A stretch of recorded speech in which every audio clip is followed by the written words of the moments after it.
Summer is right around the corner, and I feel like everyone's starting to get outside, get their steps in, maybe hitting the gym, myself included. One of my most loved items are my Allbirds sneakers. They are truly the most comfortable sneakers that I own, and they're so chic. I've been sporting them like crazy, whether it's on a hot girl walk, running errands, or doing a workout. They're so incredibly versatile, and I cannot recommend them enough. So, if you want a pair of Allbirds sneakers, I actually have a link where you can get a free pair of socks with your order. So, all you have to do is head to the link in the show notes to receive a free pair of socks with your Allbirds order. All you have to do to claim a free pair of Allbirds socks with your new sneakers is head to the unique link in the show notes, add a pair to your order, and it will automatically discount at checkout. Hello, and welcome back to Martinis and Bikinis. I am your hostess, Veronica Droulia. Today, we have a spicy episode with the internet's hottest sex expert and relationship coach. Say hello to Dr. Tara.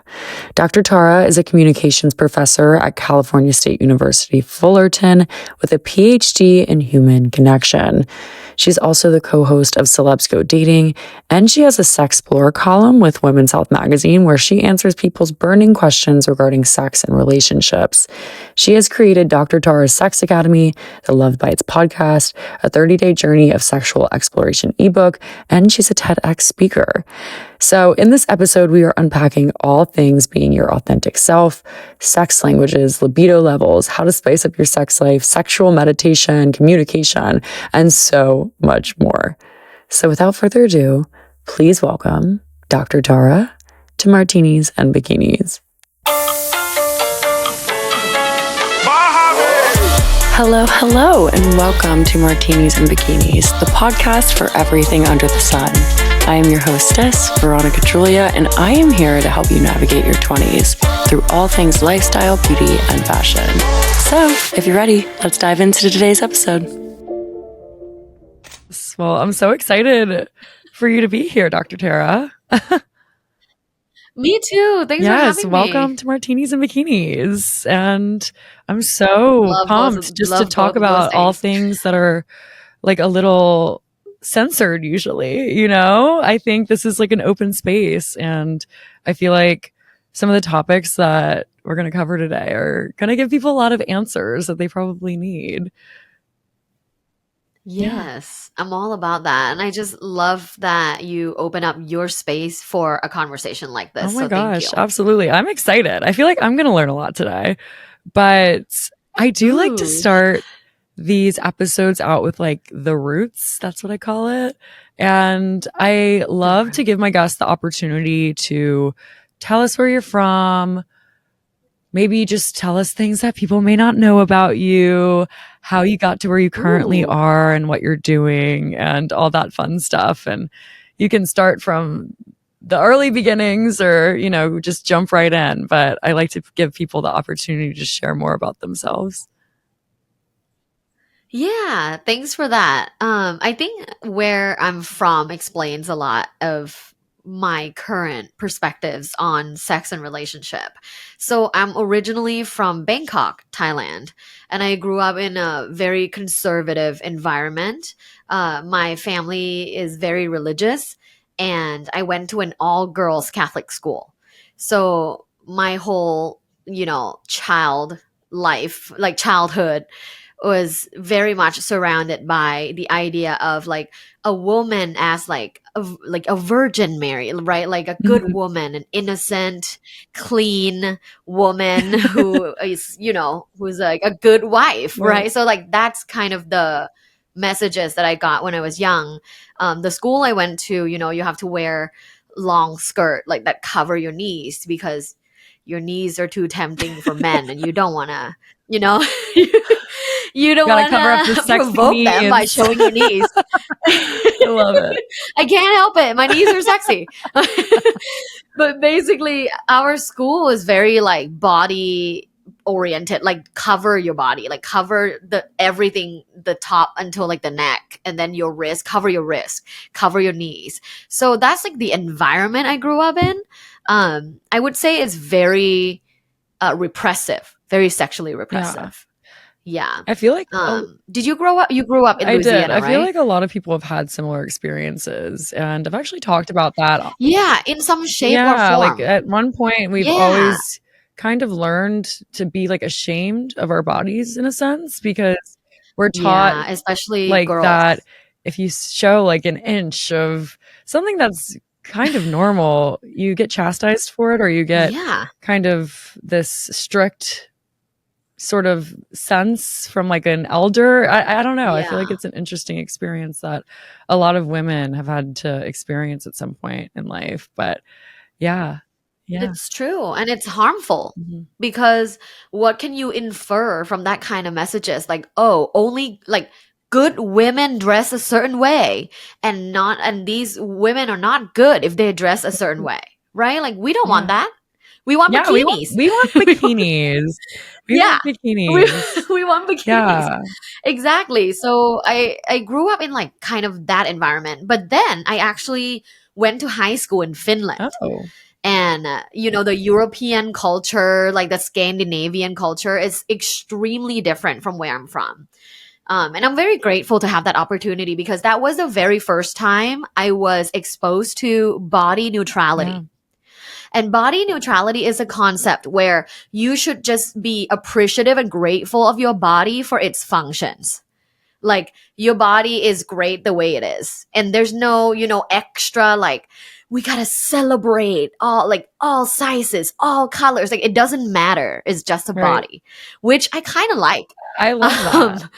you know, yeah, because I hear a lot of body positivity, right? You see the Dove Mhm. commercial, right? With like all the different sizes, women, different colors, which I also like seeing that.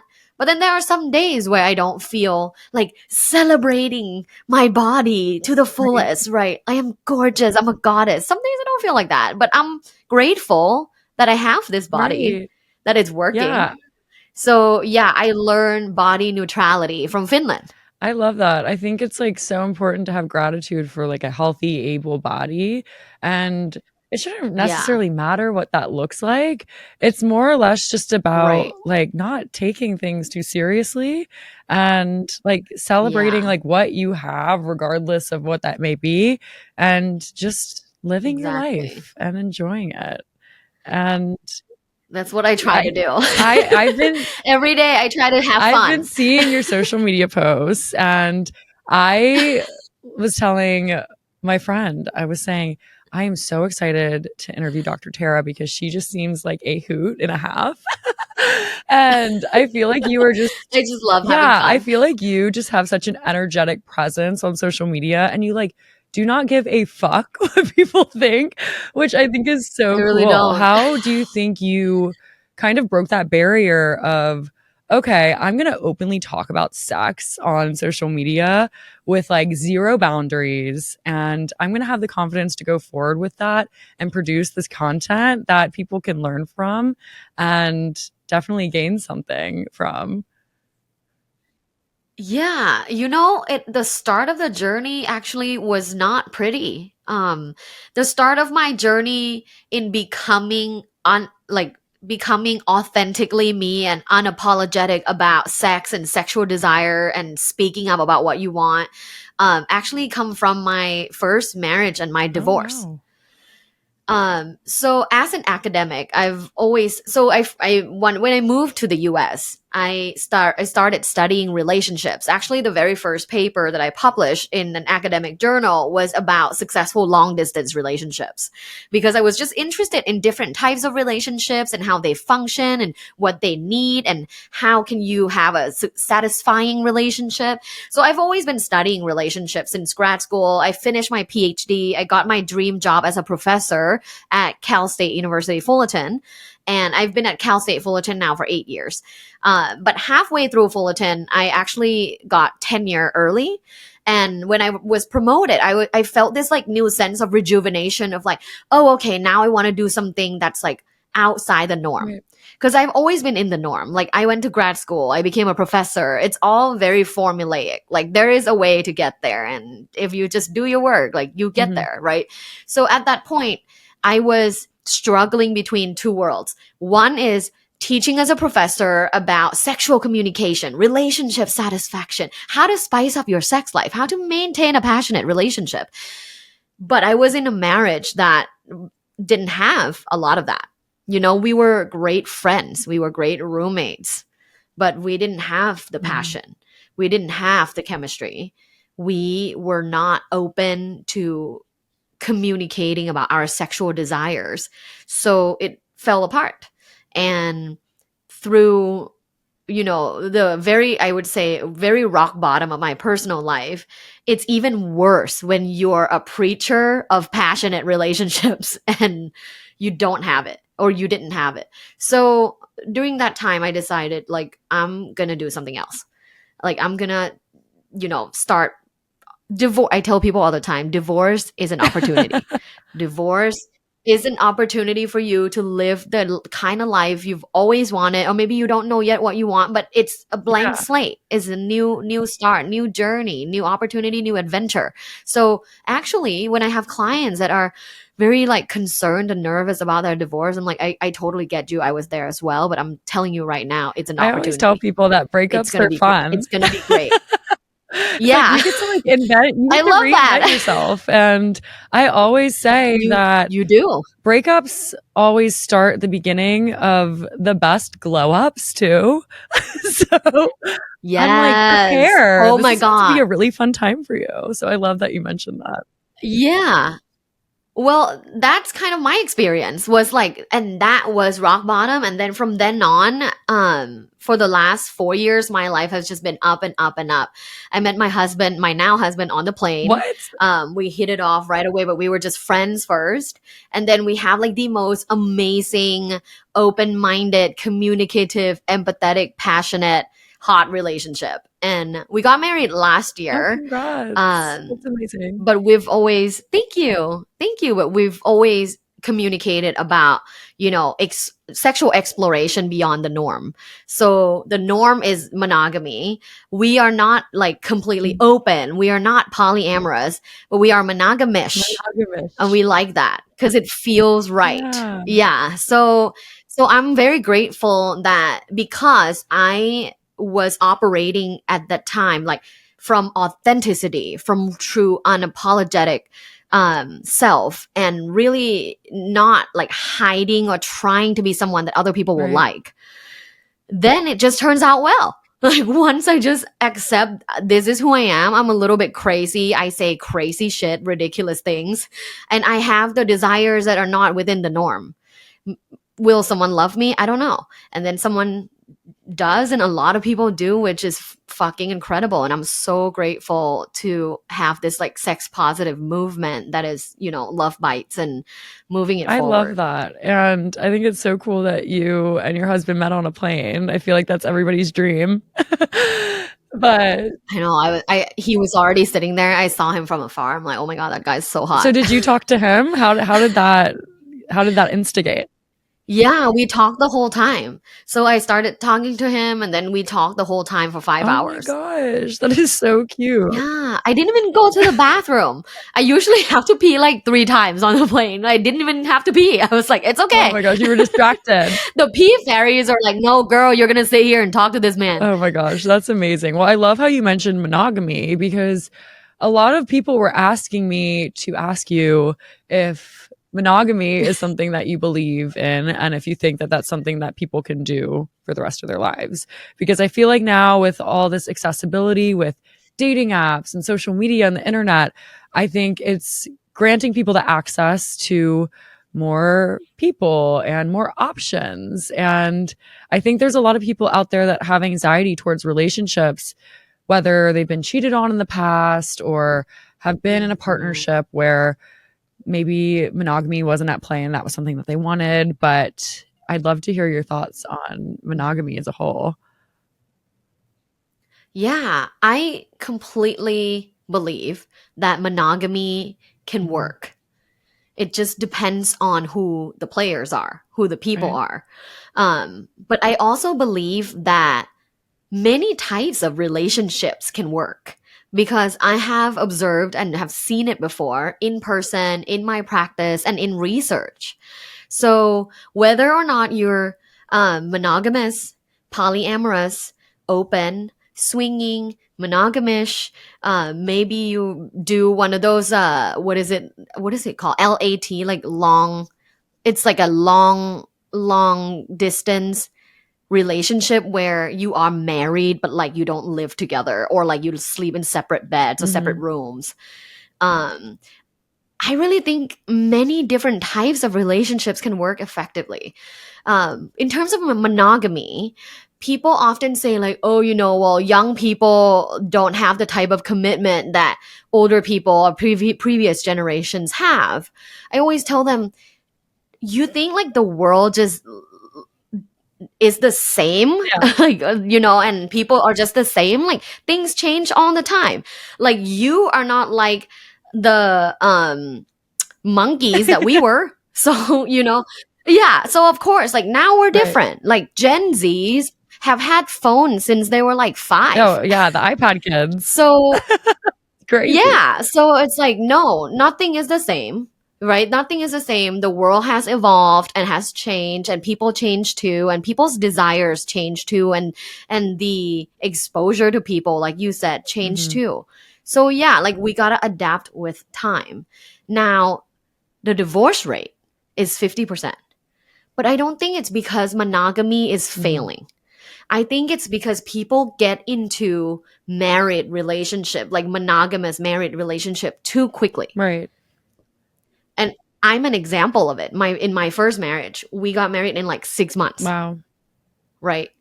Yeah, it's a mistake. Do I regret it? No, because I learned a lot, but it is a part of that statistic. Definitely, yeah. Like, people get married way too fast, and they do it due to cultural expectations. Right. Yeah, I think there's a lot of societal pressure. If you're a woman, and societal I pressure. love how on your page you talk about like open communication when it comes to relationships, but also in the bedroom. And I feel like that's so important to have those conversations before you make something permanent. And I would like love to hear your tips on like how to open up communication when it comes to the foundation of your relationship, but also like your sexual preferences, things like that. Yeah, I have a pretty controversial opinion on this. I think people should talk about sex on the first date. I love that. Yeah, they really should. They should talk about their sexual preferences, their perspectives on sex and exploration, their perspective on long-term relationship and sex. What is the role of intimacy? Because I've had quite a few clients that have been married for a while. They come into the practice and they go, well, in my mind, we're married, we have a kid, so like sex once a month is like what's granted. And then another person would be like, I need at least once a week, right? Things like that. I feel like is something, if you had communicated way early on in your relationship, like I am someone that have a high sex drive, and I need the sexual connection in order to feel desired and loved and being satisfied in a relationship. Things like that should be communicated way earlier. And I think if you are on a first date and you're hitting it off, like you like each other, then you should bring it up. Then you should talk about it, because it should be normal. It's not a bad thing. I think it probably shows a lot of confidence too, which I think is really cool. Yeah, it does. Yeah. And you know what you want. So in terms of bringing up the conversation, if you are in early dating, like let's say you've been on a couple dates and now you want to bring it up, I would say start talking about like perspectives, because that's the most removed, right? Rather than like, would you try a threesome? Or like, have you had anal? Hey, so nice to meet you. Would you eat my ass? Yeah. How was Equinox? Would you eat my ass? Like, you don't want to do that, right? You want to talk about perspectives. Questions like, what do you think is the role of sex in long-term relationships? Or say like, oh, I just listened to this podcast, Martinis and Bikinis, and they say long-term couples have sex at least once a week. What do you think about that? Right? So mentioning like third-party information, like a podcast or an article, and then bring it up and then ask for their perspective is usually the easiest way to have a conversation. You heard that, guys. use this as your reference. No, I'm kidding. But Yeah. not kidding. Or you can always go with like, how was equinox? Would you like to eat my ass? Either one works. Either But one. Really, the second one is my preference, oh my God, I'm obsessed. but you can always go the first But route. going back to what you were mentioning about couples asking what is like the healthy amount to have sex, I Yeah. had a lot of people write in and ask what the healthy, or I guess most normal amount of times they should be having sex per week with their partner. And I'd love to hear your opinion on that. And I'm not sure if it depends on the person or if you have like this little golden number or, you know, how that works, but I would love to hear your response. Yeah, I have two answers for this. The first answer is you have to have a conversation between the two of you and ask what is the ideal number and what is the realistic Mm-hmm. number. Like my partner and I talk about this quite often. Like, okay, ideal number. Like when I'm ovulating, I am Yeah. horny. Like, I'm showering and I'm ready to go. I want to get fucked, right? Like that's just me during ovulation. But when, the luteal phase, like the after ovulation, I don't feel super horny and I don't get that wet and I don't have that kind of strong desire. So for me at that time it will be different. So having a conversation about like the how the other things in life affect your desire of frequency can really help you, because maybe you think your partner wants a lot more but maybe they don't. Maybe they're like, no, this is good for me because I'm stressed out from work, or like we have a new project, or I'm taking care of my sick parent, or whatever it is. So talking about it and then coming to an agreement to what makes both people feel good is the first method. The second answer is based on research. And research found that long term couples who have sex at least once a week reported much higher relationship satisfaction. So when I'm asked how many times should we have sex per week, I often say, well, if you want a specific number, I'm going to say at least once a week, because that's what research tells me happy long term couples have reported. Mm-hmm. Interesting. Yeah. So once a week, which whenever I say once a week, my clients are always relieved. Like they're like, "Oh, okay, that's doable." Cuz somehow there is a myth, or like people just feel like their friends or the other people or other couples are having way more sex than them. Yeah, I've noticed that. I feel like people always assume that they're having less sex.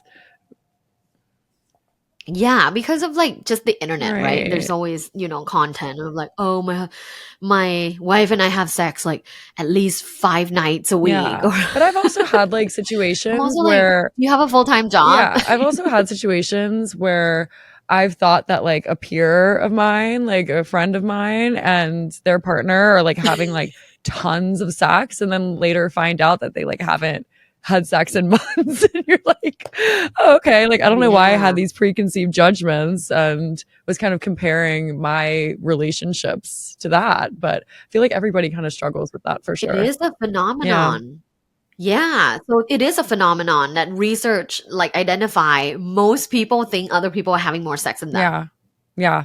That's interesting. That is definitely, Yeah, but no one's having sex. yeah, exactly. But I love how you mentioned like sex drive. So a lot of people, a lot of people were very interested in this episode. I feel like this is not like a taboo subject, but I think it's great that you have created this platform where people can feel comfortable and ask these questions, because I feel like sometimes people don't feel comfortable asking their friends or, you know, people that they're close with Yeah. even questions like this. So a lot of people have been Yeah. struggling with like low sex drive. So what are some tips that you can Mhm. give to people on how to raise that, and what are some maybe things that they're doing in their life that may be causing that, and how can they relieve those issues?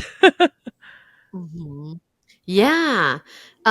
So first factor is the physical factor. So we want good blood flow, right? Because as women, like when all the blood flows to the clitoris, that's when you get horny. That's when like the body is responding to sexual desire, and it makes you aroused and it makes you want to have sex. That's so when people are like talking about their turn ons, that's the physical of what Mhm. it looks like. It's blood rushes to the clitoris and the clitoris engorges. So you got big fat clit. that's when that's when you're horny. If my clit isn't big and fat, I'm not yet horny. Just keep going. Oh my gosh. so I'm crying. exercise is very important. Like you got to make sure you have good blood flow. If you're sedentary, it might be like harder for your blood to flow that way. So exercise is really good. I mean, obviously nutrition. If you feel very full and bloated, you're not going to feel good about yourself or want to have sex, and you're going to have a low sex drive. So make sure of these things, exercise and diet. But then the third factor, and the famous like sex researcher Dr. Emily Nagoski talks about this a lot. The number one libido killer for women is stress. And we have like chronic stress condition in our modern society. We don't just have spikes of stress like back in the days in the caveman era. We have to like run away from lions, right? And then there's spike of like cortisol, but then it lowers because then you're safe and you're in a cave. But nowadays, every single day, you have high cortisol because of all the things, because of the emails, because of the world global situation, war, traffic, people honking, all like bad dates, people ghosting you. Like there's just so many different factors that basically act as like agents for us to like maintain this high stress level all the time, chronic high stress.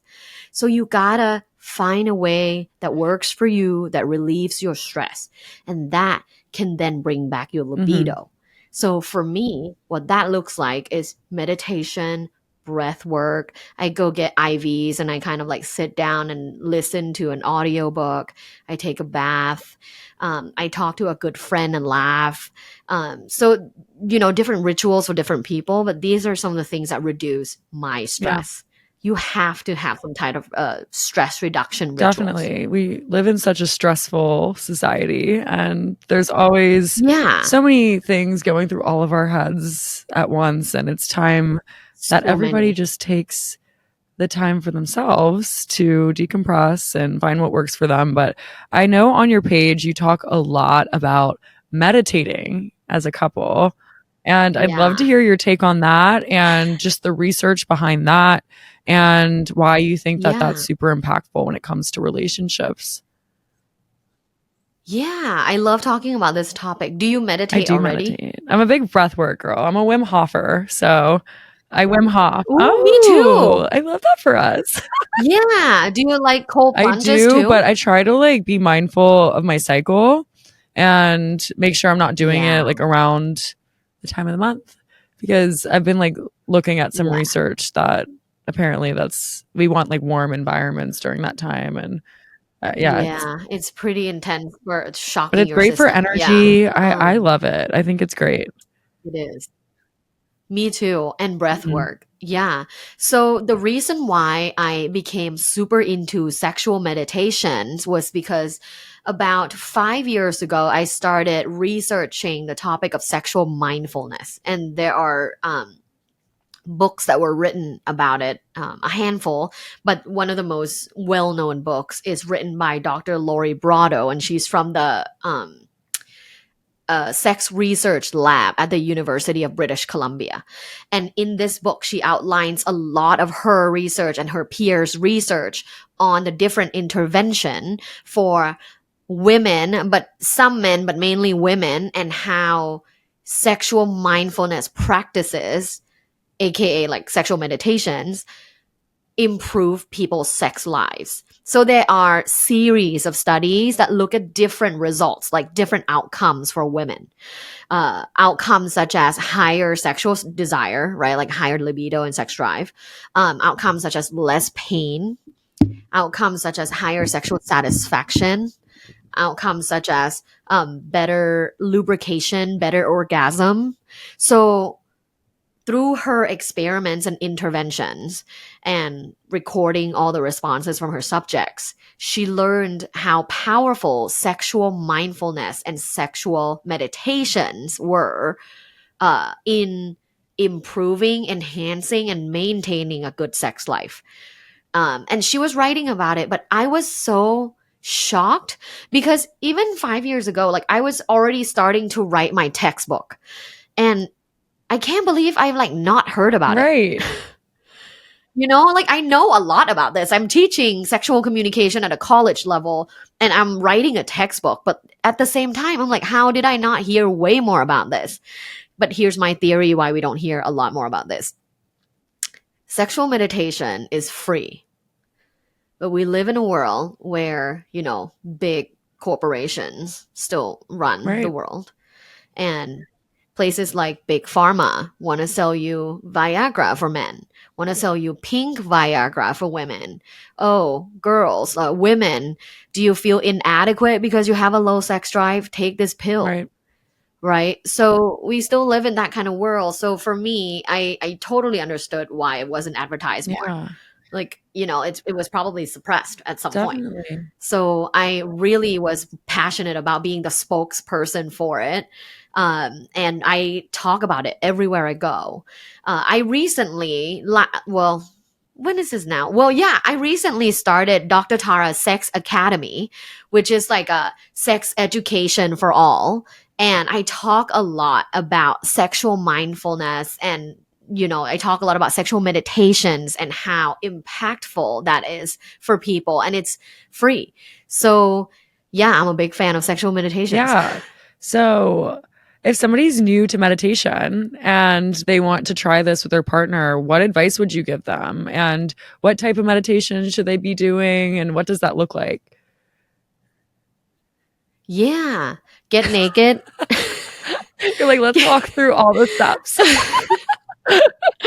Yeah, just get naked. Get naked. And sexual meditations you can do solo, but you can also do as like a couple sexual meditation, which is really fun because you do get naked and you try to do it together, which I think is a very cool practice as a couple. But yeah, so basically you get naked and then you can do either meditating in silence, where you imagine like positive sexual affirmations like I love my body, I am a sexual being, I love my sexual energy, and you repeat positive affirmations throughout your quiet meditation by yourself.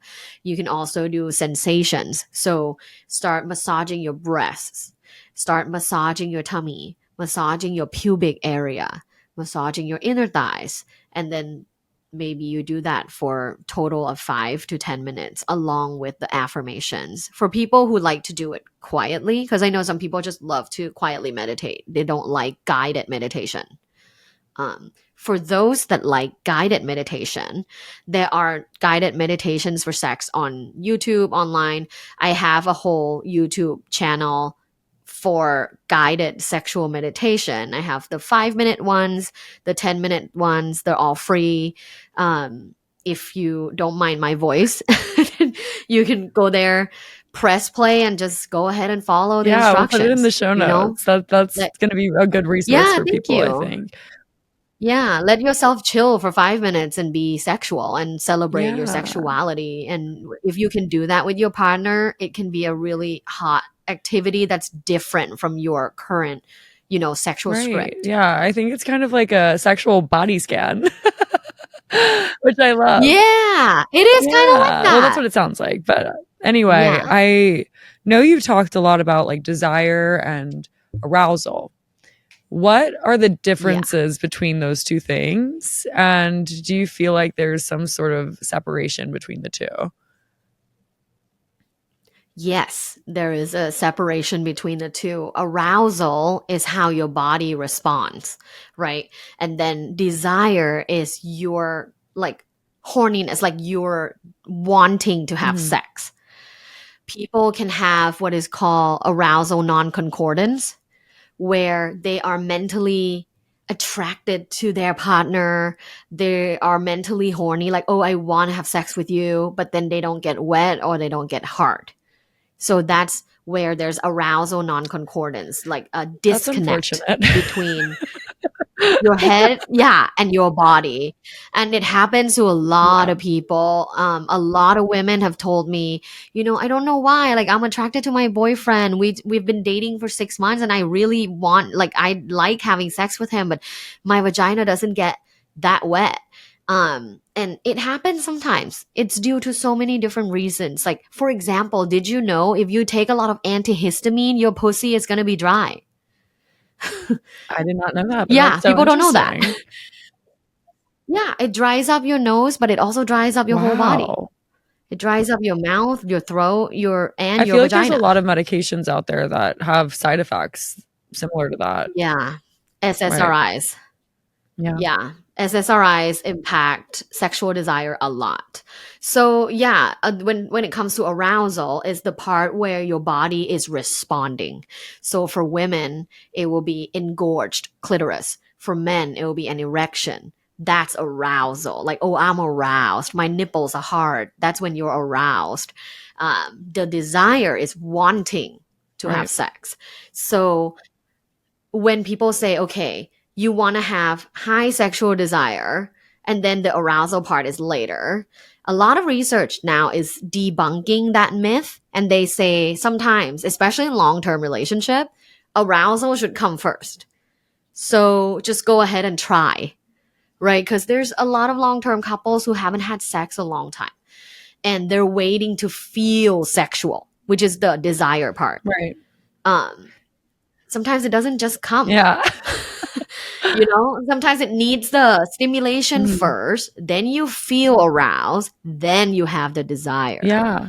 So, Yeah. yeah. I feel like there's a lot of people out there that struggle with, not getting to that arousal stage. So it's interesting. Yeah. And there's so much shame Yeah. too, especially women. I've talked to a lot of women who feel like, oh my God, my partner wants to do this many times a week, and I just like, I don't have that kind of Right. libido. Um, and it just seems to be a very common theme. Definitely. So, kind of relating to Yeah. that and having a partner that maybe has a different sex language than you. I know that there's like a few different languages, and I would love for Yes. you to explain some of the ones that you often talk about and how people can still have good sex even if they don't have the same language. And I was watching Sex Love Goop on Netflix, and they talk about this a Yeah. lot on it, where there was a partner that was kind of wanting to be more dominant, and then there was one that was also like wanting to be dominant, and then like it was causing this like weird friction in their sex life and relationship.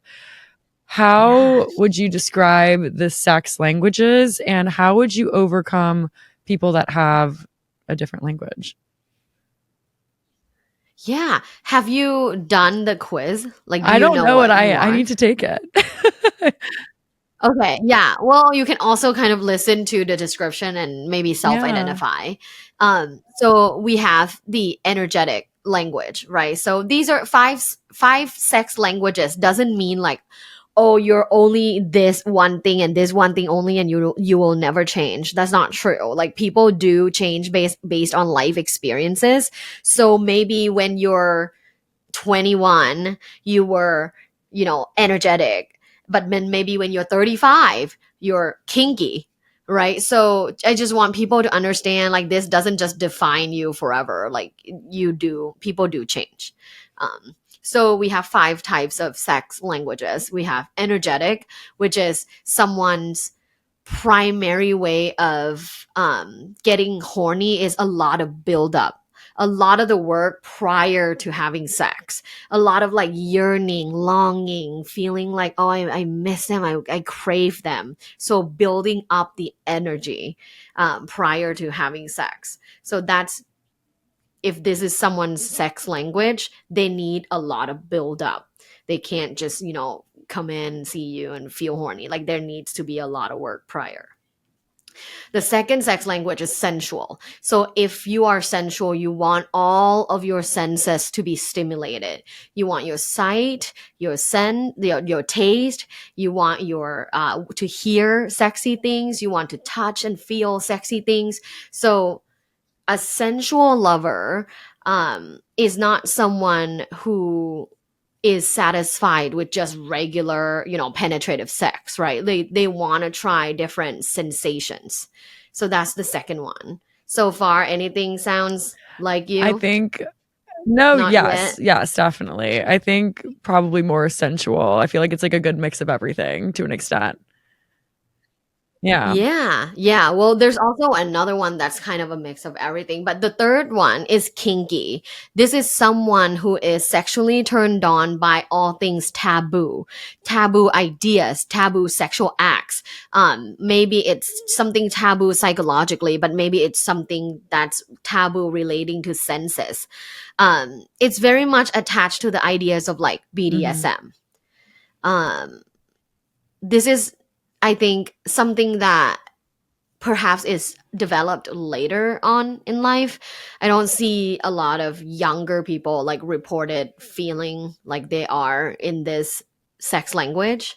The fourth language is sexual, and it's like the most traditional sense. Like you like seeing naked bodies, you like seeing genitals, you like penetration. Basically, people that have sexual sex language, they are turned on by things that you see on porn. Okay. Interesting. And then lastly is shape shifter. And shape shifter is someone that can basically jive with everybody. Like they can shape shift and they can kind of find Mhm. joy and arousal within each of every category, and they're never really just one. So that's the shape Yeah. shifter. So those are the I have to five. take the quiz. I have to figure Anything? out what I actually am. Yeah. Do you feel like, okay, like if you were to rule out, which one are you definitely I'm not? definitely I don't think I'm what's the it's sexual. I don't think I'm that. Um Yeah, I feel like that turned I feel on like by that's just like a like little seeing vanilla. genitals and penetration. Yeah. I I don't think feel, I'm that well, one. I think research found a lot of men are that Yeah. category. Yeah. And I guess it's just like about your interpretations of sex and your past sexual experiences or maybe what you're consuming. I think that definitely probably plays a part. You're the expert. So I don't know Yeah. why I'm saying that, Yeah. but I think No, for yeah, I think sure. that there was like a couple that like I could resonate with, but I'll have to take the quiz to like really figure it out. Mm. But I think it's interesting how there's like Yeah. different languages and like let's say that somebody Hmm. was like really into like kinky sex, but then the other person was into like sensual, like eye locking, that whole Yeah. experience. Like what would you do in that situation? Are you just not sexually compatible or is there a way to kind of like mend that and like create a bridge? Yeah. You can combine them. Yeah. We can become You can be shapeshifters, sensual, you everyone. can do like, yeah, you can be sensual, like hard gripping, eye contact, but you can also like slap the butt and, choke them and, and use like dirty talk power play for, like dom sub vibe. Like you can combine them and make it work for you and your relationship. But it is, if you are a very strong person within the category, I do think it's a little bit hard Mhm. to date someone who is completely different from you. Right. And I know that both from research and experience. Like, because research found, sexual incompatibility is one of the main causes of breakups and divorces. And in in my personal experience, whenever I date someone that I really like physically, but sexually we just like don't get along. Like we don't like the same kind of sex, and maybe I communicate what I like and they communicate what they like, but then I don't really like what they Mhm. like. So that's a whole different thing, right? Like I have, clients who are very kinky, and the husband's into one thing and the wife like tries to do them to help satisfy him and try to find some joy and arousal in it. But then there is expiration date, you're right. So like there's a time where that was when they came in and she's like, yeah, I just can't do it. Right. Like what can we do? And I have to tell them, like, you have to compromise. You have to find something new that both of you may like, or the worst case scenario, which would be you'd have to break up. Yeah. Yeah. That's a good Yeah, answer. It's I just like know. you either like come together, figure it out, or, you don't want to have bad sex for the rest of your life. So you have to be proactive No, about but a it. lot of people in the past have, you know? Mm, Like our parents' generation and grandparents' generation, they had to prioritize like survival and all the other things. But now we are lucky, most of us have shelter, we have food, so we want more. We want relationships that are passionate and fulfilling and not just being there, right. right? So that is Yeah. the task of a modern I human. love this quote that you have put on your social media, and you've said you can't expect to just put on lingerie and spice up your sex life. So, what are some tips that you could give to the audience on ways that they can spice up their sex life? And that doesn't involve just like throwing on some lingerie and hoping for the best. Yeah, I like to make fun of those articles that are like, buy this lingerie to like spice up your sex life today. Where I just think, I do think lingerie can make women feel more sexually Mm, empowered and feel more confident in their bodies. But I don't think that it solves sex issues. There are couples that, have been resentful and haven't had sex for years. Putting on lingerie won't change that resentment, right? It will probably be a shock, if right. anything. um, but in my opinion, the best way to spice up your sex life or maintain healthy amount of passion is to first have regular check-ins. I call them sexy check-ins. And a lot of people don't talk about sex with their partner monthly. I do, and I always recommend all my fans and followers and clients to do it. Um, talk about sex with your partner monthly, like schedule it in your calendar. Okay, we're gonna go on a date night and we're gonna talk about our sex life. And here are the three questions. First, you want to ask, and this is a little bit brutal for some people, but I really believe if you just start doing it, it will become so normal. Like it is very normal for me. Um, how would you rate our sex life this last month and why? So from 1 to 10, 1 is it's horrible, 10 is like the best sex life ever. How would you rate our sex life this last month and why? And I actually demonstrated this in our live podcast show in front of the audience between me and my husband. My husband did not know, but he was in the front row. And I said, hey, Brent, how about Oh we my show them God. how we have this conversation? And I invited him on stage, but he was a good Oh sport. my gosh. That is so And bold. because that month, yeah, because that month we were both very busy. We were very honest about our ratings. I was like, I would rate it 6. And he was like, yeah, I'd rate it 7. Because, like I gave him some blowjobs. So men are You very got some simple. bonus points. Yeah. But yeah, people were like shocked. They're like, oh my God, Dr. Tar doesn't have a 10 out of 10 sex life. I'm like, not that month. Yeah. And I wanted to be honest and I wanted to demonstrate. So we asked that question. Okay, I was like, for me, it's around 6. He's like, okay, for me, it's around 7. And then why? For me, it was because we were both very busy. We barely spent time with each other that month. We were hustling so hard in our jobs, and we do really well, and we're really great partners in terms of like supporting each Yeah. other. But we just didn't carve out date nights. We didn't carve out time to sexually connect. So we did have sex like once a week, but it just didn't feel super fulfilling for me. And I said that in front of the audience. And he said, yeah, like for me, like 7, because, like you did give me blowjobs and we did have sex some like once a week. And then we went to a sex party, which I thought was like fun and interesting. So I'm giving it a 7. But at the same time, like, yeah, I miss you. And I wish we have more time together. So that's the question that I ask first is, how would you rate our sex life this last month from 1 to 10 and why?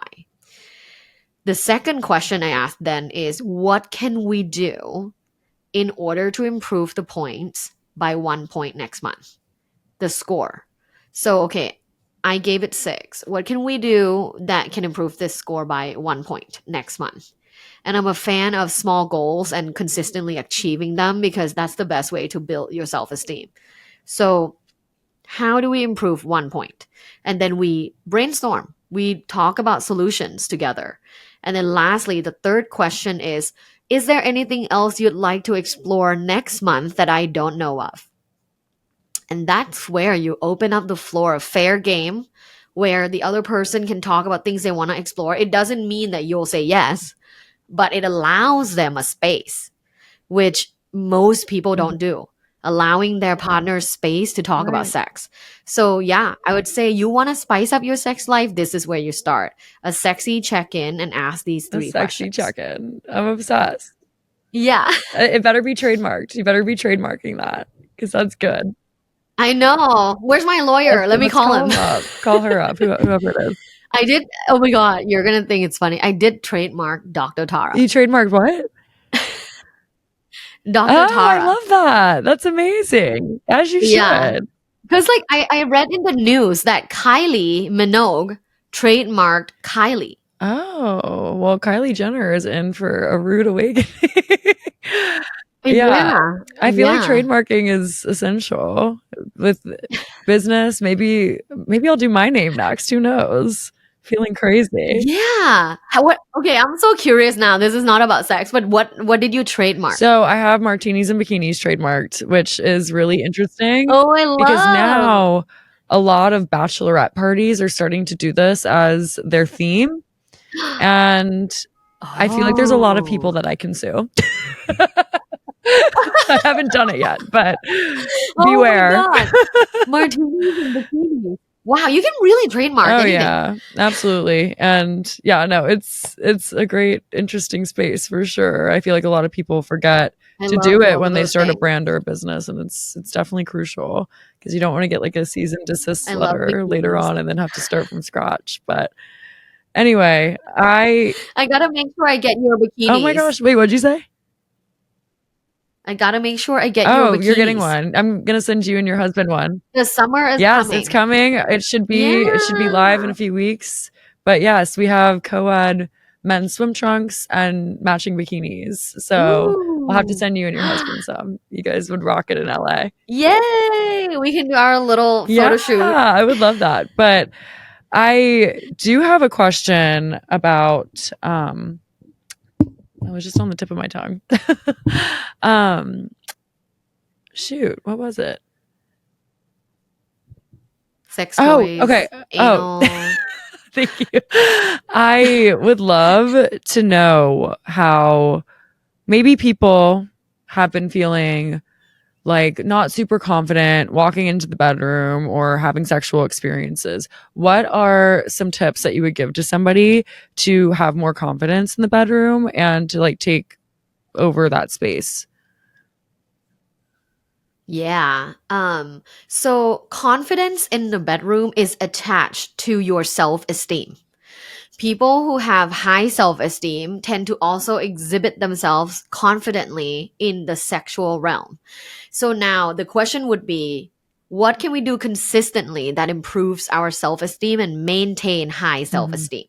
And research found that positive psychology practices like affirmations, and then accomplishing small goals consistently, and wearing clothes that fit, and experimenting and feeling brave. All of these things contribute to high self esteem and therefore feeling confident showing up in the bedroom, right? So positive psychology in terms of affirmations, there are sexual affirmations that you can say, right? I have a sexy body is one of them, right? I exude, beautiful sexual energy is one of them. I am an amazing lover is one of them. So you can kind of repeat these things in various forms. You can say it in the mirror, you can write it in your journal, but make it a part of your self-care routine. I do that every day. I write one sentence sexually about myself every day in my thankful journal. Every morning I write 3 things I'm grateful for and like why I'm Oh, sexy. cute. I love that. You just gotta tell yourself, you gotta tell yourself. Yeah. You have to have those affirmations and remind yourself because Yes. And I love positive psychology. It works. There's a lot of research. So as long as you do them, you will get the benefit. Just stick with it. You can't just journal for 3 days and give up. I Like know. my clients are like, I've been journaling for 3 days. I don't see the difference. I'm like, It's like just wait. exercising. You're not going to see results unless you're consistent about Yeah. it. And I think for me, I Right. now notice my mood whenever I do not journal and have my whole like morning routine to myself where I am doing those affirmations and doing my gratitude. I feel like it totally changes like my vibration in general. So I think that that's important just to like Yeah. have that like self assurance. So you can go into anything feeling confident. Yeah. And you have really good Oh my energy. gosh, you have really good energy. Yeah. Oh, you have such good, like, warm, Oh, big sister oh my energy. gosh, I'm gonna cry. I wasn't expecting to cry on a podcast about sex. Well, I did cry laughing at I one can make you point. cry. You did get me to cry laugh. So yeah, this has been amazing, Dr. Tara. I have one last question for you. If you were to Yes. drink a martini in a bikini, where would you be and what would you be drinking? Ooh, I would be okay. Ooh, this is a great question. I would be in Santorini Yes. and I would be drinking lychee martini. That Extra cold. sounds incredible. I want to be doing that right now. Oh my gosh. We'll have to I record our know. next I am one obsessed with in lychee Greece with martinis. lychee martinis. Yes. Yes. That's the whole thing. I know. I'm surprised why I didn't do lychee martinis at my wedding. I did a strawberry Oh, basil. that sounds good too. I love a lychee martini though. They Yeah, it like was. are strong. I know, me too. So strong. But it doesn't taste like it because the lychee It's so juice just covers sweet. everything. So It you're like 4 glasses feels in like and just a little you're taking your fruity. panties off and like Yeah. yeah, I sometimes, with too many lychee martinis, I come home and I go like, ooh, want to have anal sex tonight? And then I sober up a little bit and my husband's like, okay, I'm ready. I'm like, oh, just kidding. I'm Oh sober my now. gosh, I'm obsessed. I've been like talking to a lot of my friends about like the best times to have sex, and my friend is Ooh. like, I am not having sex after dinner. I am not having sex with my partner when he's drunk. He's a mess. Like there's like so many like different protocols that people follow, I feel like. Yeah. Yeah. Yeah, I think the best time to have sex is actually in the morning Ah. because you get all the feel good hormones and endorphins and it carries forward the whole day. However, there are people that get very sleepy after they come, like after an orgasm. So maybe for those people, it has to be late night. But I think for most people, can benefit from a boost of feel good hormones like oxytocin, dopamine, serotonin in the Ah, morning. that's so interesting. And I think there's a lot of people out there that aren't like morning sex people. So hearing the just Mm. amazing, I guess, Yeah, qualities it's like of that free is drugs. good to hear. Maybe it'll It's convince people to shift gears and have a different yeah, perspective. or even masturbate. You can masturbate Yeah. too. Yeah, that's always an option. Yeah, there's always an Well, option. this was absolutely lovely. I love just having this like open conversation. I feel like this was definitely the most like honest conversation I've had on here. And I really hope my mom is not listening to this, but Oh, she maybe she should. should. We're we're trying to have multi-generational change. Yeah, So, yeah, yeah, yes, I agree. You know, everybody listen send it to in. your Who mom. cares? I love it. I think Everyone listening, send this to your mom. yeah, yeah, I think that I think that's like great idea. That's something that's going to be Yes. everybody's homework. But I would love for you to share how people Yay. can be friends, how they can stay in touch with everything that you're doing, all the resources you have, anything that you have coming up, all the things. Oh gosh. Yeah, I have a lot of resources on my website. That's lovebites.co, LUVBITES.co. On lovebites.co, you'll find the sex quizzes that I do. And then Dr. Tara's Sex Academy, where you can take adult sex ed courses. You'll find Love Bites by Dr. Tara podcast. It's a podcast all about sexual well-being. And you'll find all my social media, Instagram, TikTok, YouTube. Amazing. And Dr. Tara is Thank also you for the having co-host me. of Celebs Go Dating, so make sure to tune into that. That's Yeah, we didn't even right. get into that. Oh my God, I leave so soon. Yeah. So Let's Go Dating. So this is season Oh my 13. gosh. I was on season 12 and now we're filming season 13. So I'm really excited to be a part of that. So I'm a co-host and sex expert on the show. We have a matchmaker and a psychotherapist. And so together we coach the celebrities and then we send them out on dates. Yeah, I'm obsessed. I haven't tuned in yet, but it's like a lot of my favorite like Love Island people, for all the Love Island lovers out there. Like Adam Collard. Yeah, Adam. I watched the entire season with Adam in it. So whenever I saw his face on Celebs Go Dating, I was like, oh my gosh, this is crazy. Yeah, that was the whole thing. Him and Lottie Moss, Kate Moss's little sister, they like had a whole Oh my whirlwind gosh. Well, I have to go watch. And I suggest on the show. everyone else goes and watches as well, because he definitely Yes. was a main character in Love Island. So I feel like he definitely came to Yeah. play in Celebs Go Dating. Well, I'm Yeah. excited to tune in, but Yeah. thank you so much for coming on. This was such an amazing conversation, and you were so incredibly intelligent, and you know so much in this space and are so well versed. And it was honestly just such an honor to have this conversation. And we'll have to do it again. Maybe next time I'm in LA, we Yay, can do it in thank you so person. much for having me. I really appreciate you for like giving the space for sex positivity, because I think a lot of creators don't dare talking about sex and they're afraid that it will affect their brand, which I totally get, right? It's their prerogative. So, but I'm so grateful that you are, pushing forward sex I positivity think as well. people think it's juicy. So I know this is going to be a well listened to episode for sure. People want to learn more about it and hear more about it. There's just, obviously Sex you is have the normal. resources out there and you're putting them out there, but I think it's great that you're creating this like less destigmatized space for it. So thank you so much for doing that, and thank you for coming on. Well, if you guys liked this episode, please feel free to like, rate, and subscribe to Martinis and Bikinis. Make sure to follow Dr. Tara and everything that she has going on social media, on Celebs Go Dating, on her website. And yeah, love you guys, and make sure to give us a good review if you'd like to. I'll love you forever. And cheers.